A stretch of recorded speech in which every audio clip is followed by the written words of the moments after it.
So I've been asked by a few people to do the colander style tie-dye that's going around currently on social media. And I have some colanders. That has that weird ridge, so I didn't think that was a good idea. And this one isn't cheap, so yeah, I didn't want to use it. Because once you put the dye on it, I'm certainly not going to use it for food again. There's this, which, I mean, it has a lot of holes, but I'm not sure the holes will actually make a difference anyway. And I'll get to that.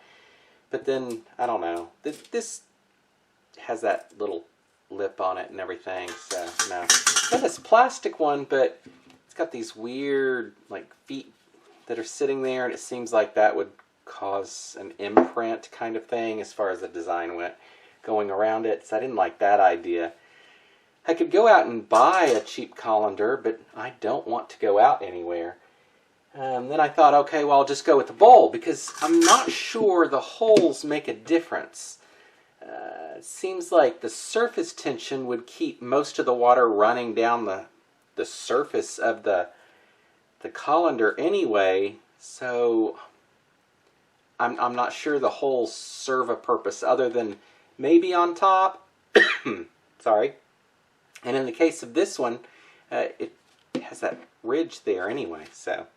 Anyway, I thought bowl. Okay, I'll use this bowl, get this bowl ready and everything. And then I'm like, oh, well, it has this deep lip.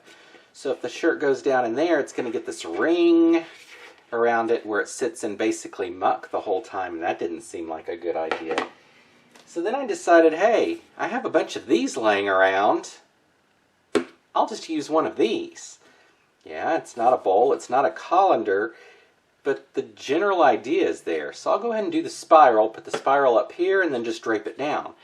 That, to me, might actually work better as far as what I would be looking for, because you would have more of an incline, really, coming down the side, since it's basically a vertical surface. So that was a lot of rambling.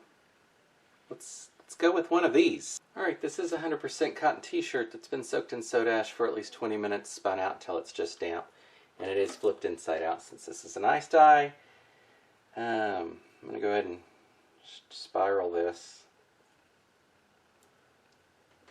Now, since this is that colander dye thing, I'm only going to spiral that center part, and then the rest will be draped. So, here we go.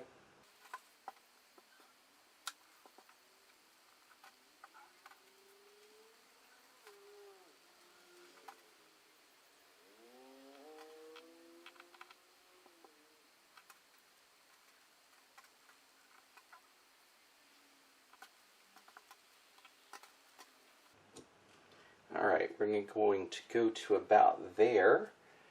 Go ahead and do a few little alterations. I'm going to go ahead and get a piece of cardboard ready that's the correct size for this, to keep the ice just in that center ring. And that looks about right. So let's go ahead and cut that down. Now, this is quite a bit thicker than normal. Hold on, let's see. It's about 3.5 inches tall. And I'm doing that so that I can put more ice in it, so that there's more melt to drive the colors further into the shirt. You know my feelings on having a lot of white space. So, while I think this design method is interesting, I don't necessarily want a lot of white areas. I just kind of want the smearing effect that I've seen a lot of people have in theirs. So, here we go. I'll go ahead and go put that in the other room and try to dye this.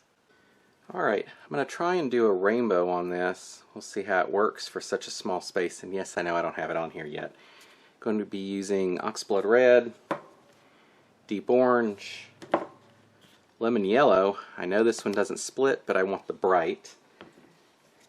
Bright Green, Cerulean Blue, and grape.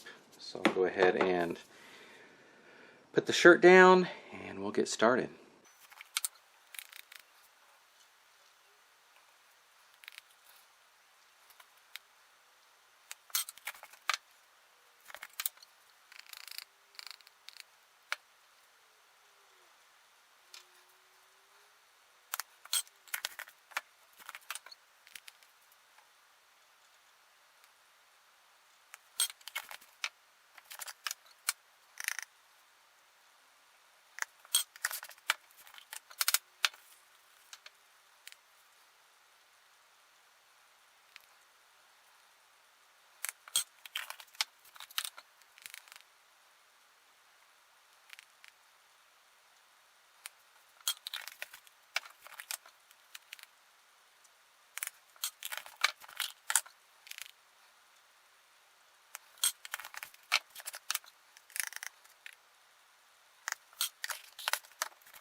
I feel like with that much ice there needs to be more soda ash. Probably should have put it down on top of the dye, or with the dye.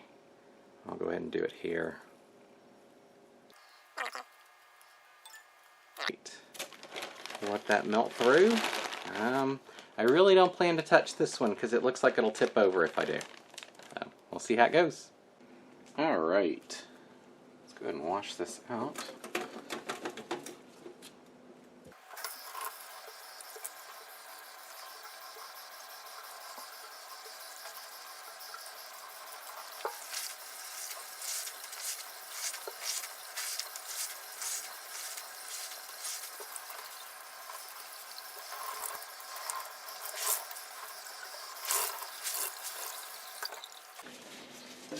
Alright, this is what we have so far, and I'll go throw this in the wash. Alrighty, so here's the front. Here's the back. What do I think? I think it's pretty cool. I like the extra splitting and the incline look to it. This, okay, I didn't pull it all the way to the center because I was concerned it was going to turn into just, you know, that brownish black area in the center with all the colors so close together. But I think I'm going to try a different spiral where I do pull it all the way into the center because it's missing the center of the spiral. I like the look. It's pretty cool looking. And you've got these feathery flame edges out here because of the basically vertical incline. So it's definitely something I'm going to fiddle with a little bit more. Sorry, that was in the way. I know I didn't use a colander, but I still think it works fine this way. Let me know your thoughts down below, and until next time, thanks for watching.